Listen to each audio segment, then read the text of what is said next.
Bom dia, meus amigos. Com imensa alegria, mais uma história de regressão, de imensa emoção, um sentimento de gratidão enorme aos mentores por ter nos proporcionado. Eu convido você para que possa nos seguir, conhecer esse trabalho que na verdade não é nosso. Esse trabalho é dos mentores, são eles que vêm trazer grandes aconselhamentos e as explicações, os esclarecimentos, as curas, os alívios, as melhoras e principalmente o mais importante, a forma de nos ensinar no nosso processo de evolução e de individuação, mesmo nas questões difíceis. E hoje nós vamos falar uma regressão inesquecível, assim como tantas outras, que é de uma criança autista. A mãe veio nos procurar, nós tratamos da mãe um bom tempo, até porque a criança é bem novinha, eu não me recordo quantos anos, se 3 ou 4 aninhos na época, e ela veio nos procurar que a criança trazia grandes dificuldades, não conseguia comer. A dificuldade da mãe, ela tinha que colocar na boca, ele não aceitava nunca pegar com a própria mãozinha e ingerir o alimento ou mastigar, tinha que ser tudo batido, a criança com muita dificuldade em se alimentar. E a mãe veio nos pedir, recorrer até nós, para que pudéssemos, quem sabe, ajudar de alguma forma. E os mentores nos abençoou, nos abençoaram grandemente com o desligamento que no final vocês vão entender o que aconteceu. Vem nos contar essa história de uma mulher brigando com um homem, um casal. A mulher falava muito na cabeça desse homem, chamava ele de inútil. Ele não aguentava mais ser possuído naquela situação. Muita dor de cabeça ele sentia de tanto que ela falava na cabeça dele. Ela fala palavreado baixo, rebaixa ele. Ele é arrasado, se revolta, mas se revolta internamente e não reage. Ela o coloca a porta fora, pois ele havia ficado desempregado. E ele era um homem que sempre trouxe muito dinheiro para casa. Mas ocorreu um problema, não sabemos qual, e ele estava enfrentando essa dificuldade. Ela, muito materialista, o colocou para fora. Como se ele não tivesse bem na mente, ela queria se ver livre dele, não tinha misericórdia para com ele. Aí vem narrar que ele passou a sentir muito enjoo, como se estivesse asfixiado a garganta. Parece que tomou alguma coisa, não aguentou a pressão. Encontraram ele nos fundos da casa em envenenamento. Ele preparou o próprio veneno, ele fez o preparo e ele tomou. E isso fez grandes diferenças hoje. Continua sentindo asfixia, enjoo, um calor que cobre o corpo inteiro, como se queimasse, a mente como se estivesse deteriorando. Ela toma conhecimento e ao mesmo tempo que sentia aliviado, porque ela achava que ele era um peso para a vida dela, às vezes ela se sentia culpada. Tinha uma mulher junto dela, Aí ela fingia, fazia um teatro, perguntava por que ele fez isso, uma pessoa boa. Ela justificou com mentiras, tá? A mulher. Mas na verdade ela era a carrasca que impunha ele, mando e desmando. Ele perdeu o emprego e ela o chamava de inútil. Ele desorientado, como se estivesse preso à matéria, sentia ele a química entrando no cérebro e na garganta, todo o corpo queimando. Sentia um calor como se andasse aquele veneno em todos os seus vasos sanguíneos. Ele começa a ver vulto, revolta, vozes chamam de assassino, fraco e covarde. É o que nós chamamos, de choro e ranger de dente. Muito tempo. Quando eles dizem muito tempo, meus irmãos, não é menos que séculos, tá? Ele não se dava conta. Ele, que na hora que mais precisava, ela não ajudou. Quando teve dinheiro, ele existia, o falso amor, mas quando não pôde mais. Foi para um lugar muito triste ele, de muito sofrimento. Sentia queimação, enjoo, dor no estômago, muito tempo, escuridão, solidão, desespero em gritos. Uns pediam socorro, arrependimento que dilaceravam ele por dentro. Por que não tive forças? Ele perguntava. Fui fraco, covarde, e foi muito, muito tempo em sofrimento. Já começa, depois de muito, muito tempo, ter compreensão. Ele começa a ver um vulto, uma pessoa com um capuz marrom em frente a ele. Ele levanta a cabeça e rodava tudo, sentava novamente. Via zumbis, essa entidade sempre lá, de capuz marrom. Desceu o capuz, era uma jovem, cabelos longos, castanhos claros. Lhe estende a mão e pede que se levanta. Ele tanto sentia fome e frio, quanto se levantou, viu que a jovem não estava só. Então, a partir do momento que ele se levantou, ele aceitou o socorro, ele viu que haviam outros socorros. Deus nunca nos abandona. Nós é que no nosso desespero não enxergamos. Então, é muito importante a não desistência da própria vida. É muito importante nós deixarmos o tempo se encarregar das coisas. Para que sofrer por séculos de sofrimento e mesmo lá não enxergamos o socorro? Mas Deus, que é infinita misericórdia, sempre envia o socorro a todo tempo. Cabe a nós enxergarmos. Então ele começou a enxergar uma fila de 2 em 2 pessoas. Quando ele olha para cima, pessoas com tochas na mão fazem um corredor para a jovem e para ele, um socorro com muito amor àquela alma sofrida. Iam com a luz atrás. Na claridade ele ajoelhou, não aguentou. 2 homens o sustentavam e colocaram ele em padiolas, deitado. E chegou em um lugar escuro, portões altos, rudimentares. Na entrada, uma loca de pedra com uma bica d'água. Jogavam aquela água na cabeça dele como um gelo, refrigerava a mente deles. Ele entorpecido e aliviado. Garganta queimava pelo fato de ter destruído o seu corpo espiritual. Ele destruiu. Quando nós destruímos o nosso corpo físico, nós também fazemos o mesmo com o nosso corpo perispiritual. E o dele estava destruído com o veneno. Porém, o nosso corpo físico morre. O nosso corpo espiritual não. Somos eternos. E ele sentia muita queimação. Foi levado à sala grande, escura.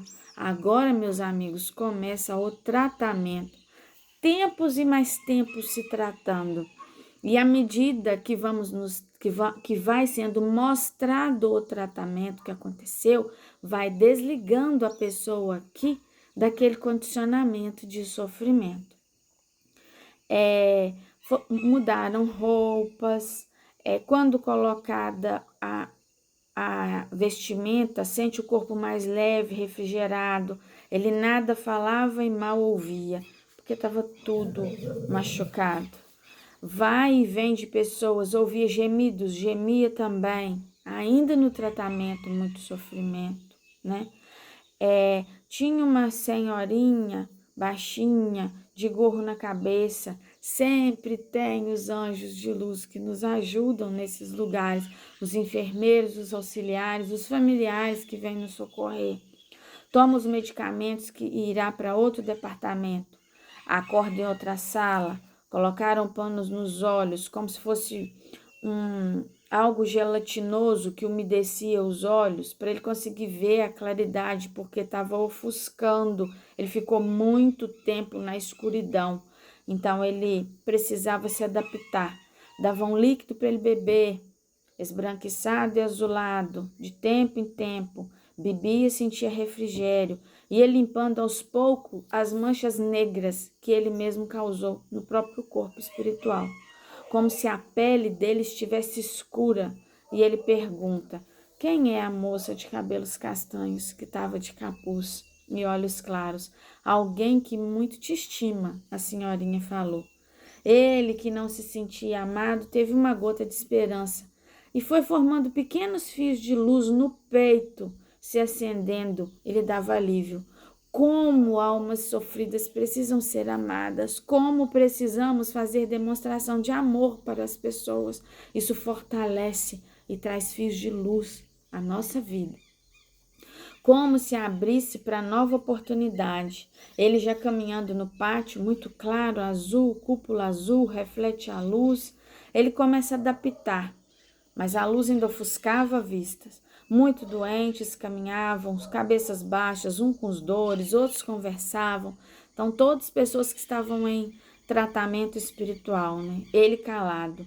Quando se tinha saído quando se deu conta, ela em frente a ele, a jovem, e ele reconhece. A jovem era a filha daquela vivência que ele suscitou, que havia saído para estudar. E a filha já havia desencarnado, olha quanto tempo! A filha já havia desencarnado, já havia se restabelecido e já estava em condições de auxiliar um suicida. Olha quantos séculos para que isso acontecesse, né? Reconheceu a filha, sabia que conhecia os olhos. O amor, gente, nunca se apaga. A gente não precisa pensar que perdi minha mãe, perdi meu filho. Um dia todos nós nos encontraremos novamente e esse amor nos liga, nos une, nos faz reconhecer uns aos outros. Ela sentou ao lado dele, pela primeira vez ele chora. Ele tinha se fechado, esqueceu-se de chorar. Quando lembra da mulher, ele começa a sentir a cabeça rodar. Ela pega a sua mão e ele pergunta onde está ela. Aí, por que ele perguntou isso? Porque ele gostava da esposa, mas ela não aprendeu a amar. A filha disse que ela não podia ter o entendimento deles. Pergunta o tempo ali. Ela disse que era muito tempo que eles estavam ali. Ele muito fechado, arrastava gravado os despautéreos da mulher e foi se fechando por vergonha, medo. A própria doença que assolava se lembrou a fraqueza de não revidar e tirar a própria vida. Então, muitos erros em relacionamentos é a pessoa falar assim: eu não revido, nós nunca brigamos. Não quer dizer que relacionamento tem que ser com briga, mas relacionamento precisa existir uma discussão de pontos de vista. Não, eu não concordo. Eu acho que deveria ser assim. Mas vai causar briga, vai causar entendimento. Não podemos ter uma relação de capacho no relacionamento onde um tudo aceita, calado, e outro tudo faz e não se melhora. Na verdade, somos colocados juntos a uma pessoa para auxiliá-la a evoluir e para que ela nos auxilie a evoluir. Se essa pessoa, esse parceiro não nos auxilia a nos melhorar, não vai trazer evolução ao nosso espírito. Então, por isso, discussões existem. Eu não quero, eu não gosto, falar não é necessário. Eu costumo dizer que quando alguém fala, nunca tivemos uma discussão no relacionamento, eu sempre repito, existe um capacho que está tudo aceitando. E foi o que aconteceu com esse relacionamento. Ele não se impôs no sentido de amor próprio e não ajudou ela a ser uma pessoa menos autoritária. Então, ele amava ela, tá? Ele amava aquela mulher, mas ele acabou que ele não teve força para ajudar a transformá-la, né? Aí vem falar que ele gosta dela, mas ela não aprendeu a amar. A filha disse que ela não podia ter o entendimento deles, né? E ele foi se fechando por vergonha, né? A própria doença que assolando, né? Ele precisava comunicar com os outros. Isso foi muito bem frisado, tá? É preciso comunicar para a missão continuar. Então, por mais que a criança autista queira se isolar, a necessidade de tratamento, a necessidade de estar com o outro. Ele não fala, mas ele tem a sua forma de comunicar só dele, própria dele. a forma de comunicar pelo olhar, a forma de comunicar interagindo, vendo as outras pessoas interagir, é muito importante no tratamento. Não isole seu filho, não traga ele numa cúpula isolada, ele não vai evoluir, ele não vai desligar, ele não vai conseguir evolução. E todos nós evoluímos, nós não podemos pegar um diagnóstico e tarjar nosso filho como se aquele diagnóstico fosse uma bengala. Nós precisamos vigiar muito a nossa forma de agir quando nós trazemos alguém com algum diagnóstico. Diagnóstico é para ajudar nos tratamentos e não para servir de bengala para isolamento ou para justificativa da não melhora ou da não busca de melhora. A mulher na escuridão, como uma louca desvairada, chamavam ela de assassina, alma desventurada, mas como servos de misericórdia, vai sendo resgatada. Ela sente muita tontura, dor de cabeça. Ele sente muita tontura, dor de cabeça nas recaídas. A cabeça dele não é boa. Ele não agride ninguém. Chora e sente alívio nas dores. A cabeça vai melhorando. O choro ajuda na limpeza. Quanto tempo tenho que ficar? Perguntou para a filha. Ela disse: a lei da evolução é uma escada, degrau a degrau. Muito tempo ia levar. Quem comete suicídio tem que pagar como quem errou também tem que pagar. Então, o que acontece? É muito fácil condenar um suicida, mas nós precisamos entender que aquele que causou o aborrecimento, a tristeza, o dilaceramento daquela alma também é um assassino. Claro que Deus sempre perdoa, Deus sempre é amor. Porém, a crise de consciência que o ser se faz nela, principalmente ao desencarnar, faz com que a pessoa passe por grandes sofrimentos. E aí veio dizer que era necessário ela aprender a amar. Então agora nós vamos ler a fala do mentor. Mas antes de ler a fala do mentor, quero deixar bem claro a vocês que a esposa desse senhor, esse senhor hoje é essa criança e a esposa dele é a mãe. E às vezes nós questionamos, por que a minha família está passando por isso? Por que eu tive um filho? Por que Deus me deu um filho com esse problema?